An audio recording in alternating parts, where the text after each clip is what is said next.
Alright guys, what do? It's your boy Exia coming at you guys with another video. And in today's video, I'm going to tell you guys about the job that changed my life.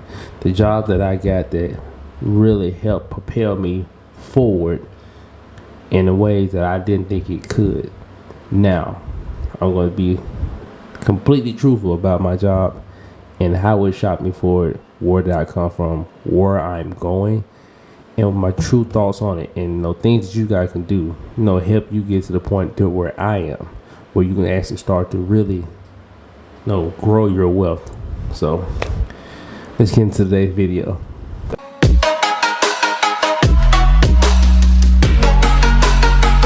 Alright guys, so before I tell you guys my story, let's make sure that you guys like this video and subscribe to this channel. Why? Because I want everybody to see the journey, just like what it really took to get to six figures and beyond. Like, what does it take? What did I do? What did I sacrifice? I really want to be able to show it. So subscribe so you can watch the journey. But without further ado, let's just get down to the nitty gritty. Basically, I'm 28 years old. I have my own home. I'm in the process of looking for my second home. I have 2 cars paid off. I had a snowmobile, I'm going to sell it. Pretty chill guy. I pretty much work a lot, but I didn't always work a lot. And that's what this video is going to be about. Simple for the fact, I got a job that changed everything for me. Now, don't get me wrong, my job is not the best job out there. My job is trash. It's amazing, but it's trash. It's good, but it's bad. Like, it can change your life, but it'll make you hate your life. Like, it's like this. But prior to my current job I had, I used to work for Comcast. I was a contractor. I used to do network cabling. I used to work for my dad who has his own lawn service. At one point I was working for Apple as customer service from home. And while all these jobs paid somewhat okay, decent, especially the Comcast job, that was probably my second highest paying job outside of my current job. But it's been a journey. And the reason I say that is, you don't understand or know what it takes to do what you have to do until you're put in a situation where you have to do it. Like, you can make assumptions and guess and try to formulate some plan in your mind, but until you put in the thick of it, you don't know. And that's pretty much what my current job did. For any of you wondering, my current job, I work for the United States Postal Service. And if you know anything about the Postal Service, they go to work rain, sleet, or snow, or pandemic. Yes. Nothing has stopped us throughout this pandemic. I know there's been so much going on. We've actually been working twice as hard due to the fact that the pandemic is affecting so many of our staff. That's crazy. But we're persevering because we're the post office. And the reason why I say my job is good, but it's trash, it's for the simple fact, it's an amazing job that gives you the ability to do so much if you apply yourself. And the reason I say this, it's hard. And it's very physical, but at the same time, sometimes I feel like it's more mental than physical. Because you have walking routes, you have riding routes. I myself have a walking route. Last month, can I put a picture up here for you guys? Last month, I think I walked like somewhere around 270, 280 miles for the entire month just at work. That's outrageous. But my job is pretty decent, but it's really bad. It is. Only for the simple fact, it's a lot of physical, but the main thing, without a doubt, is going to be mental. And I feel like everything is mental, because a lot of people have jobs, but then you hate that job, and that's what leads you to start doing everything negative at the job, makes you want to quit. You just say, screw this. And that's why I say all jobs are pretty much physical in some way, but 99% of jobs to me is mental. Because if you don't have the mental capacity to keep up with your job, you're gonna hate it. You're gonna start hating your life. You're gonna start regretting everything you do, and eventually you're gonna get to the point where you will just You don't care if you work there, you don't work there, you're fired, you're hired. You don't care. You're just like, I don't know. It is what it is. And that's when you reach the plateau of you're done. Like, once you get to the point where it is what it is, done. You don't care if you stay, you're gone. You don't care. But the reason I say my job changed my life is when I was at Comcast, I made pretty decent money. I make slightly more in my job now, but I made a lot of money then, and I could have made more. But at that time, I was working 6 days and then 7 days and 6, then 7 and continuation, whatever. But when I was working for Comcast, I had to drive part of the time. Not even gonna stop with you. Part of the time. I will go to work, yeah, all the time. But really putting my best foot forward every day to do as many as I can to capitalize on all the money. Because when I was at Comcast, I got paid by what I did on the job. So the more I did, the more came in. But once I got the numbers down, I realized, all I need to do is this amount. At that point, I only aimed to do said amount because I knew what the payout was going to be. So it was just like, hey, I did enough for the day. And the rest of it. But the thing I like about my current job, and sometimes I hate, but my current job, when I first got there, it was like, hey, let's get the money. But then after a while, you start getting the money. And then that's when you start to slack off because, hey, when I first started, I set a goal for myself and I accomplished it. And then after that, I was like, man, if only I had more time off to, I got all this money, I got all this, and I just want to enjoy myself. I work too hard to not get the things I want. How many of you guys have heard that? Everybody. But thing with the post office is the job is every day. Every day was Sunday, but even then, when you're first starting off, it's even Sunday. So, and at that job, it's pretty much. They don't accept excuses.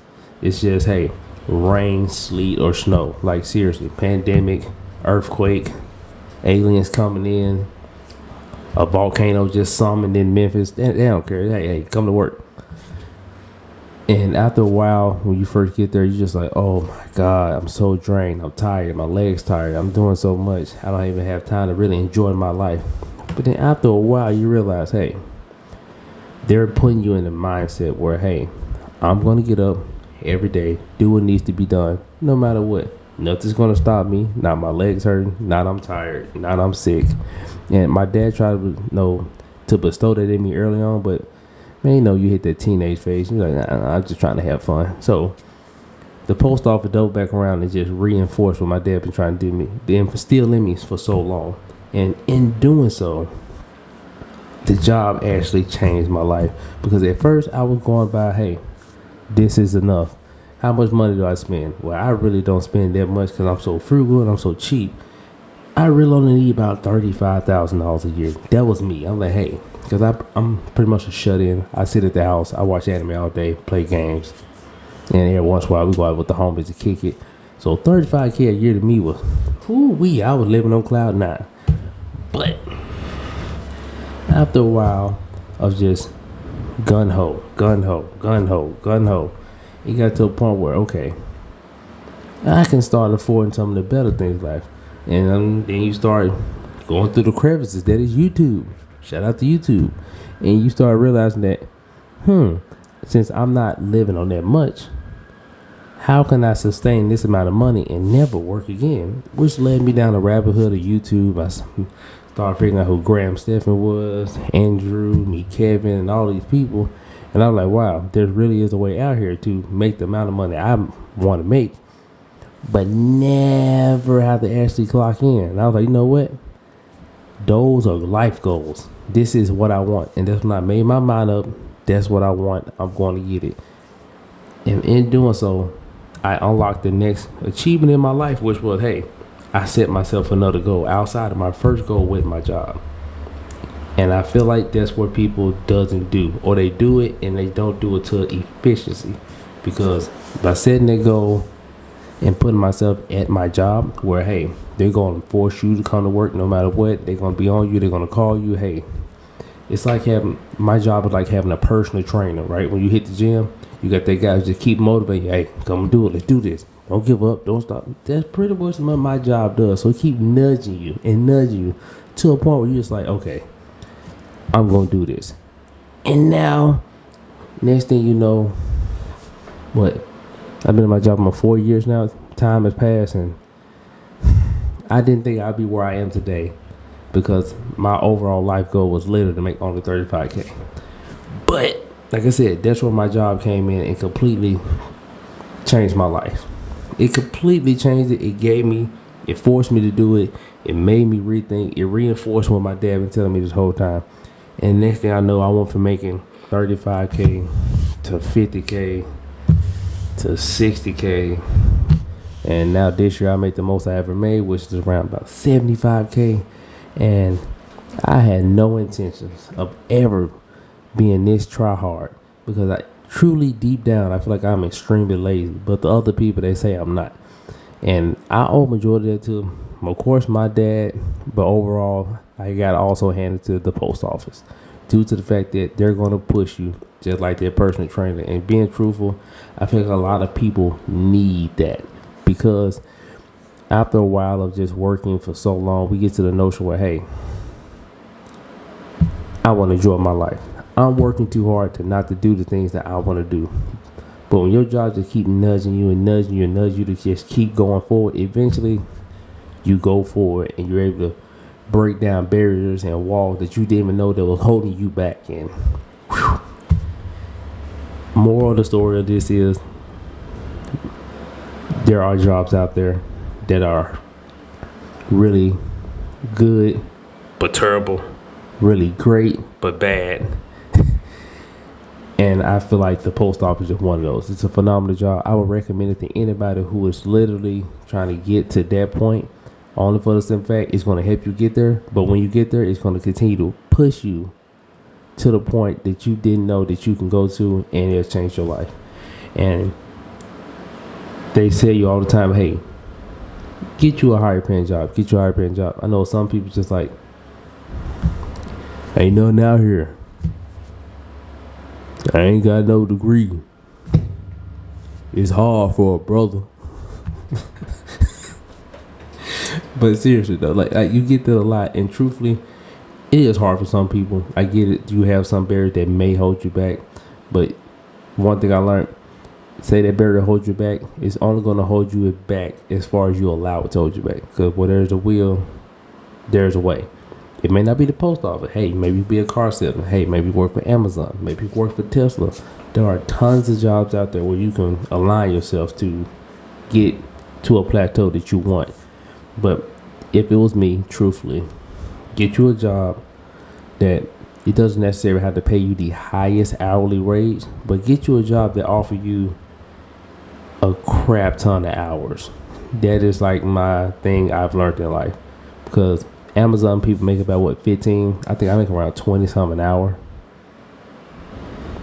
Not that big of a difference if we just did 40. No, if we just did 40 hours, it's not that real big of a difference. I mean, of course, it's a slight difference, but But you do 40 hours at Amazon, and then you come do 40 hours at the post office, and then the post office literally push you to do more. So now you're doing at least 10 to 20 hours of overtime. The 40 hours, the regular hours, it's not big of a difference versus Amazon. But them 20 hours of overtime gonna change the game. That's what you need. You don't need, of course you need the 40 hours, but you want to mainly focus on how much overtime can you get. Because at that point, if you can just keep getting overtime, it starts to push you past, your income boundaries. Because some jobs make you do 40. Hey, get out. You got to go home. You passed. Hey, 40, get out. Go home. Some jobs don't allow you to get to 40. But then those certain jobs that allow you to get the overtime is where the actual money is. I tell this to everybody. So don't aim for the highest paying job. Aim for the job that allows you to work the most hours. If you take anything from this video, not the highest pay, the most hours. Because the most hours will outrank the job that pays the highest hourly wage. Hands down, and that's the promise. But for any of you guys wondering, how do you get on the post office? Is it worth it? Strongly recommend it. Is it hard? Most definitely do it. A lot of people quit every day because it's not as simple as you think. You may see your mailman once on random chance, maybe walking out the door, maybe see him walking down the street, whatever the case may be. But you gotta realize he does not just do your street; he do a gazillion streets. So, is it easy? No. Is it hard? Yes. Yes. But I strongly recommend it. Get you a job that you can actually scale your pay with hours. But that's my 2 cents on the matter. That's a little backstory about your boy Exia. But like I said, like this video, we'll definitely subscribe to the channel, and I will leave a description to the post office if you decide that you want to work there to give it a shot, or hey, maybe you want to give it a shot. Like I said, I will leave that link down in the description. But it's your boy Exia. I'm out.